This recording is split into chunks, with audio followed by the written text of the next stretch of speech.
Hello, Professor. My name is Li Nan. Today, the topic of my speech is the analysis of Weibo sentiment traits during the epidemic based on machine learning, which explores an important topic with meaningful insights. I'm very honored to present my graduation project to you today. Now, I will start my presentation on my graduation thesis.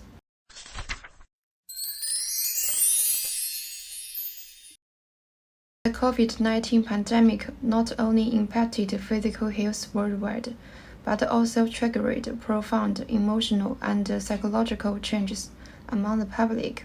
In China's social media platforms, especially Weibo, it became an essential space for people to express their fears, hopes, and opinions during this changed time. This study uses machine learning to analyze Weibo sentiment traits during the COVID-19 pandemic. We apply data mining, lexical analysis, and visualization to understand public reactions to key events, providing essential insights for managing public health crises.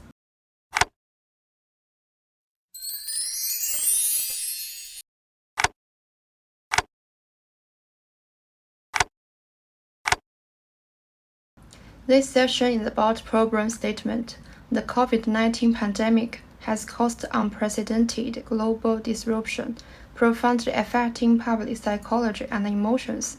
Traditional sentiment analysis methods have struggled to keep up with the rapid fluctuations in public mood, highlighting the need for more adaptive and responsive approaches. This study focused on capturing and interpreting the dynamic and fast-changing sentiments expressed on social media platforms, particularly Weibo, during the pandemic. My research objectives are as follows. First, the core objective is to analyze emotional traits of Weibo users during the pandemic. The study focused on capturing emotional traits through text analysis and machine learning technique.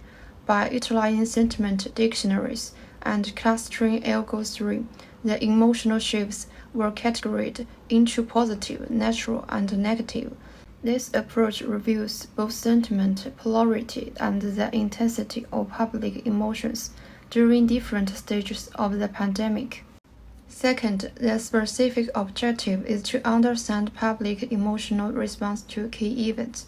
Key events such as Wuhan lockdown, vaccination campaigns, and the resumption of work and production were analyzed. These events acted as emotional triggers, causing significant shifts in public sentiment, which were visualized through tools like word clouds and sentiment curves. Finally, the application objective is to provide insights for policymaking and crisis management.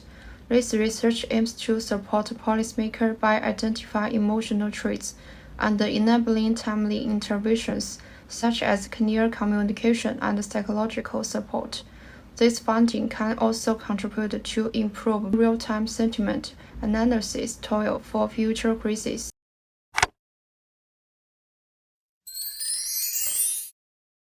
This session is about research methods. We first collected and pre-processed Weibo data from January 23rd to May 21st, 2020. For statement analysis, a dictionary specific to the epidemic was developed, and hierarchical clustering was applied to identify key statement changes.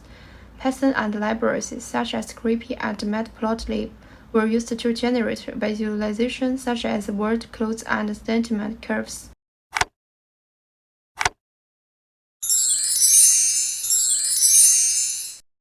Initially, sentiments on Weibo were overwhelmingly negative, dominated by fear and anxiety, as shown in the 100-day emotional score change curve. As the pandemic measures were implemented, the sentiment shifted gradually towards positivity, illustrated by our sentiment curves and word clouds. The four-stage clustering effect graph shows the public focus shifting from personal safety to social recovery, integrating more positive and stable sentiments. These visual insights underscore the dynamic evolution of public mood, from fear to cautious optimism throughout the pandemic.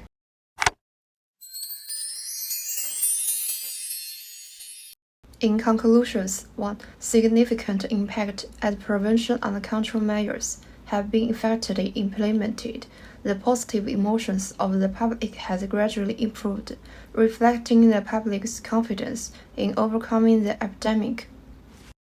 2. Emotional changes. The public's emotions have gone through significant changes at various stages of the epidemic, highlighting how people's psychological states shift in response to different circumstances.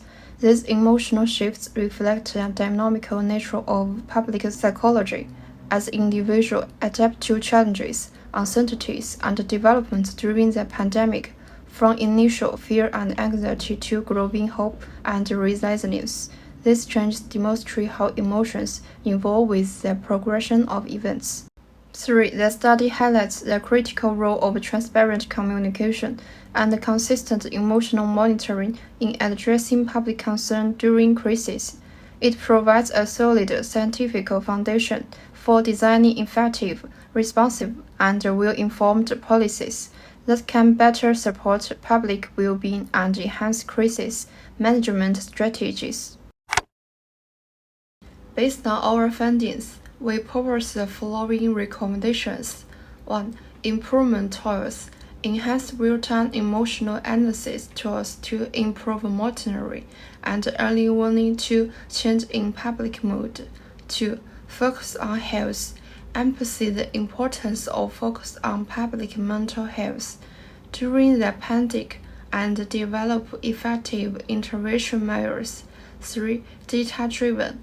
Utilize data-driven insights to improve policymaking and increase the scientific and effectiveness of decision-making. This section is about research limitations. 1. Data source. Data sources are limited to Weibo, which has obvious platform bias, potentially leading to data division. 2. Unethical challenges. Handling new internet terminology and jargon poses challenges, affecting the accuracy of sentiment analysis.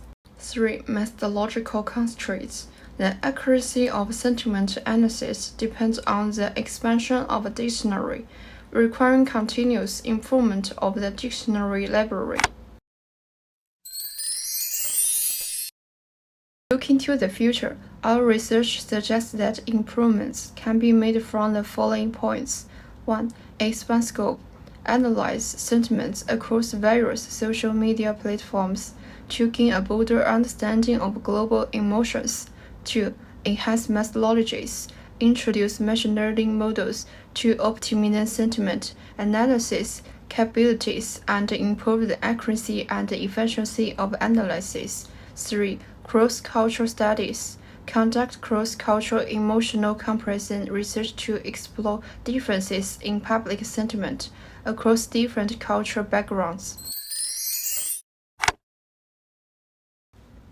At the end of the speech, I would like to express my heartfelt gratitude to my advisor, Dr. Kukaiwa, for his invaluable guidance and support throughout this project. I'm also deeply thankful to everyone who contributed to my research and encouraged me along the way.